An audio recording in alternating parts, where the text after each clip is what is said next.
Right now on News Channel 6 at 5, a mother shot in Columbia County with an infant in the house.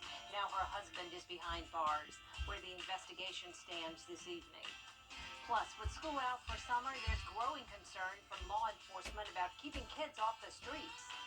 And as Columbia County tries to get its own court system, the deadline to do so is being pushed back. Your News at 5 starts right now. Live from Television Park, this is...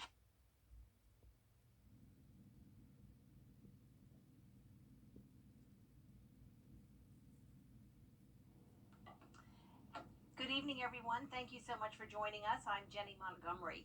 Coverage you can count on begins with the pushing of the pause button. Columbia County was supposed to officially split off from the Augusta Judicial Circuit and form its own court system next week. A new district attorney would have taken office, and cases would have moved from the Augusta Judicial Circuit over to Columbia County. Well, that has all been postponed now. News Channel 6's Chloe Salsameda has been following this story. She joins us now live from the newsroom. Chloe, that split won't happen for at least a few more weeks now.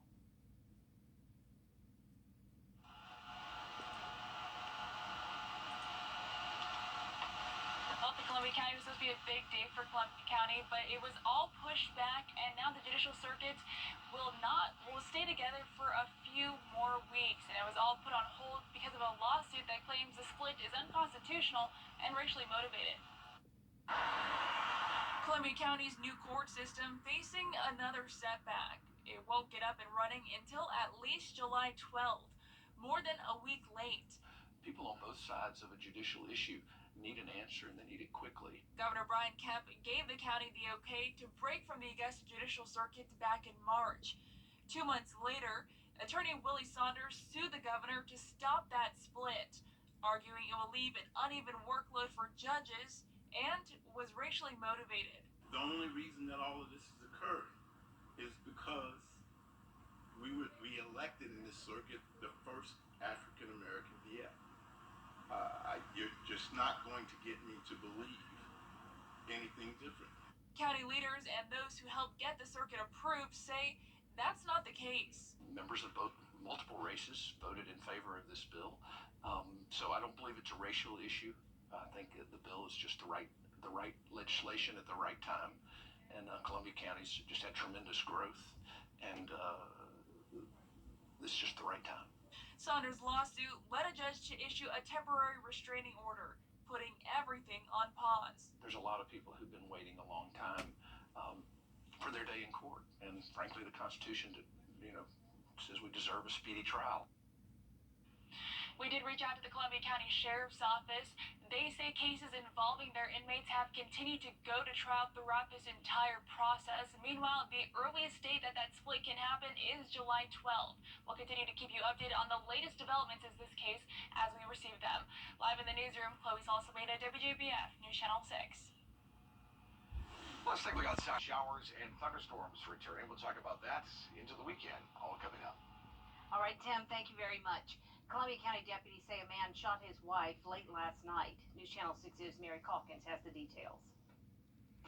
Police say Robert White shot his wife in the leg inside of this home. She is recovering in the hospital, and he is in jail. The neighbors tell me this is not the first time police have been called here about domestic violence. When deputies arrived, they found the victim in the driveway with a gunshot wound to her lower leg, and also her 5-week-old child was with her. When deputies arrived, White was gone. Eventually, Aiken Public Safety officers arrested him in a Target parking lot a few hours after the shooting for possession of marijuana. But he's still to face charges in this case. He will be charged with aggravated assault here. And as I said, he has a drug charge. I'm not sure if it's a misdemeanor or felony over in Aiken, so he'll be charged with aggravated assault. An extradition hearing will be held to bring White back to Columbia County to face charges for the shooting. But for now, he remains in the Aiken County Jail, and his wife remains in the hospital. She's being treated not only for the gunshot wound, but also injuries she sustained during a domestic argument. This isn't the first time White has run into legal troubles. Among other charges, Major Morris says in 2019, White was charged with cruelty to children, battery, and family violence. Hannah Marr of Safe Homes, a local domestic violence service, says recurring situations are hard for victims to escape. domestic violence rely on their abuser for financial means, transportation, a roof over their head. But she says having the strength to escape the situation may be life or death. It'll only get worse. Very few times will it ever get better. Mars says Safe Homes offers 30-day emergency shelter, assistance filing temporary restraining orders, job placement, and other services. We want them to reach out to us, and we have a 100% safe, confidential location, and we will make sure that they are in a safe place. Safe Homes crisis hotline number and the number for the National Domestic Violence Hotline are in this story on Wjbf.com. In Augusta, Mary Calkins, WJBF News Channel 6. The shooting comes as President Biden announces extra measures against rising gun violence across the country. It's an issue many are also concerned about here at home. Richmond County Sheriff Richard Roundtree says his department is working to address that, as well as assault and other violent crimes. The gun violence gets most of the national attention, but we're really concerned that just assaults on individuals is actually going up, and that's something we're really trying to get a handle on. The sheriff hopes to help achieve that goal through community relations. Garbage haulers for Augusta are not paying for their mistakes. Commissioners voted to waive financial penalties to the companies that get fines for things like missed pickups, leaks from trucks, or broken cans. The damages were put in the contracts to hold contractors accountable for service mistakes. But with the pandemic, city leaders say they won't collect those fines. Some of the haulers and the subcontractors have reached out to quite a few of the commissioners. You know, in recent months, like the last 3 months, there's been about $55,000 in these liquidated damage charges issued on these haulers, and a lot of it has to do with staffing shortages because of COVID. Commissioners were not clear when they voted if they were waiving fines for violations that have already occurred or fines in the future. Garrett says they will need to clear up that language. A local business owner says she's got a problem, and that is kids being left unattended. News Channel 6's Ashley Jones explains. School is out, and places like Skateland on Windsor Spring Road is a hot spot for kids and teens to come out and have a good time. But the owner tells me that sometimes when those kids and teens are left unattended, things can get out of hand. Kathy Nave owns Skateland. She says she wants to make some changes at the business because of a fight that started inside of the rink.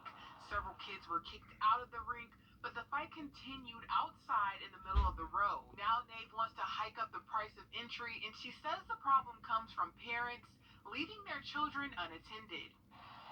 Many parents want to drop their kids off as a way to go out and enjoy things. So they'll put their 5, 6-year-old out with a 10 or an 11 or a 12-year-old and leave. They sometimes say that they're going to stay here, and then they go out the door and leave their child.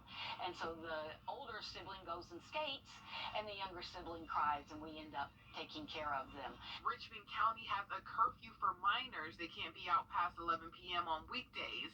Nave says sometimes employees are left to wait with children close to midnight until their parents come and pick them up.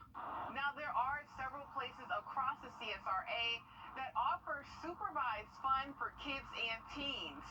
Brownsville says the only problem is getting those kids involved. I'll have a list of a few of those activities on our website at WJBF.com. In Augusta, I'm Ashley Jones, WJBF News Channel 6. Augusta Fire and